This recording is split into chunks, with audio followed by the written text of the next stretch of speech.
MP board कक्षा 9वीं वाले सभी विद्यार्थियों का यहाँ पर गणित विषय का जो क्वेश्चन पेपर है मेरे द्वारा पेपर बताया जा रहा है और सॉल्यूशन भी आपको मेरे द्वारा बताया जाएगा। ठीक है, ये त्रैमासिक परीक्षा का पेपर है और हर बार आपकी एग्ज़ाम में जो प्रश्न आते हैं त्रैमासिक परीक्षा में वही क्वेश्चन हमने यहाँ पर शामिल किए हैं। सभी छात्रों को मैं बताना चाहूँगा कि मेरे द्वारा जो प्रश्न पत्र चैनल पर डाले जा रहे हैं वो 100% मोस्ट और इम्पोर्टेंट क्वेश्चन निकाले हैं। उसके बाद मैं आपको ये पेपर बनाकर बता रहा हूँ और 100% मैं कह रहा हूँ कि पेपर आपका परीक्षा में बनेगा। आइए शुरुआत करते हैं हमारे क्वेश्चन से जो कि आपको दिए जाएंगे एग्ज़ाम में। सबसे पहले तो हम यहाँ पर सही विकल्प वाले क्वेश्चन सॉल्व करेंगे। पहला प्रश्न है जो कि आप देख सकते हैं, बहुपद px बराबर 2x + 5 का शून्यक क्या होता है। प्यारे विद्यार्थियों, इसका जो शून्यक आप ज्ञात करेंगे तो वो क्या हो जाएगा, -5/2। क्या हो जाएगा, -5/2 बहुपद px बराबर 2x + 5 का शून्यक होगा। तो इसमें ऑप्शन नंबर बी करेक्ट करना है। नेक्स्ट क्वेश्चन जो कि आपको दिया गया है, आप यहाँ पर देख पा रहे हैं सभी छात्र, एक परिमेय तथा एक अपरिमेय संख्या का योगफल यह अंतर सदैव एक संख्या होगी। तो सदैव वह संख्या क्या हो जाएगी, एक परिमेय है और एक अपरिमेय है, तो दूसरी संख्या भी क्या हो जाएगी, अपरिमेय हो जाएगी। बहुपद x² + 3x⁴ + x - 4x⁴ + 7 की घात क्या हो जाएगी। तो इसकी जो घात हो जाएगी तो इसमें आपको क्या लिखना है, 4 इसकी घात होगी। तो यहाँ पर आपको 4 लिखना है।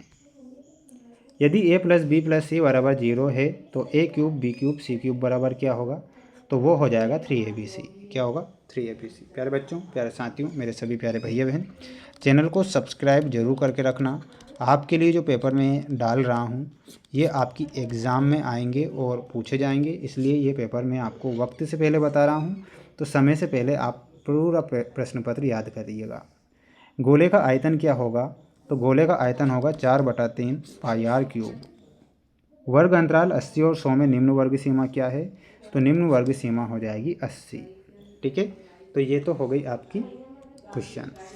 अब ये है आपका रिक्त स्थान वाले क्वेश्चन, बिल्कुल ध्यान से देख लीजिए और याद कर लीजिएगा, है ना। कर्णी 2 एक संख्या है तो कर्णी 2 कैसी संख्या है, कर्णी 2 अपरिमेय संख्या है, तो यहाँ पर आंसर के रूप में आपको लिखना है अपरिमेय। वर्ग चिन्ह ऊपरी सीमा प्लस निम्न सीमा बटे में आ जाएगा 2। एक समबाहु त्रिभुज का प्रत्येक कोण होता है, तो प्रत्येक कोण हो जाएगा 60 डिग्री का। वृत्त की सबसे बड़ी जिह्वा वृत्त का क्या होती है, तो वृत्त की सबसे बड़ी जिह्वा वृत्त का क्या होती है, व्यास होती है, तो इसमें व्यास लिखना है। समचतुर्भुज के विकर्ण परस्पर पर समद्विभाजित करते हैं, तो ये समकोण पर समद्विभाजित करते हैं, तो आंसर क्या होगा आपका, समकोण। वे रेखाएं जो एक ही रेखा के समांतर होती है परस्पर समांतर होती है, तो यहाँ पर आंसर क्या होगा आपका, समांतर होगा। तो इसका आप एक और स्क्रीनशॉट ले लें और सभी बच्चों से बस यही कहूँगा कि अगर आप पढ़ रहे हैं तो बिल्कुल ध्यान से जो पेपर बता रहा हूँ वो पूरा पेपर पढ़िएगा, है ना। सभी विषय के पेपर में डाल रहा हूँ और प्यारे बच्चों, प्यारे साथियों, 4 सेट पेपर सभी विषय के डाल रहा हूँ, तो चैनल को सब्सक्राइब जरूर करके रखिएगा। लाइव क्लासें भी आपके लिए बहुत जल्द स्टार्ट हो जाएंगी, जिसमें आपको मैं चैप्टर वाइज चैप्टर क्लियर करवा दूँगा, तो निश्चिंत आप रहिएगा। इसलिए आप सभी बच्चे सब्सक्राइब जरूर करिएगा, है ना। बढ़ेंगे क्वेश्चन की ओर। ये सत्य असत्य वाले क्वेश्चन हैं। दो चरों वाले रैखिक समीकरण के अपरिमित रूप से अनेक हल होते हैं, तो प्यारे विद्यार्थियों इसका आंसर क्या हो जाएगा, सत्य हो जाएगा। तो इसमें क्या होगा, सत्य। x बराबर 0 y अक्ष का समीकरण है, तो बिल्कुल ये भी आपको क्या लिखना है, सही लिखना है। केंद्र को वृत्त पर किसी बिंदु से मिलाने वाला रेखाखंड वृत्त की त्रिज्या होती है, तो ये भी क्या होगा, सही। मूल बिंदु के निर्देशांक 1 और 1 होते हैं, ये गलत होगा क्योंकि मूल बिंदु के निर्देशांक क्या होते हैं, आप जानते हैं, 0 0। ऋजु कोण की माप 180 डिग्री की होती है, तो ये आपको सत्य लिखना है, ये सत्य होगा। किसी त्रिभुज में अधिकतम एक ही समकोण होता है, तो ये क्या लिखना है, आपको सत्य लिखना है। तो इसका भी आप क्या कर लीजिएगा, एक स्क्रीनशॉट ले लीजिएगा।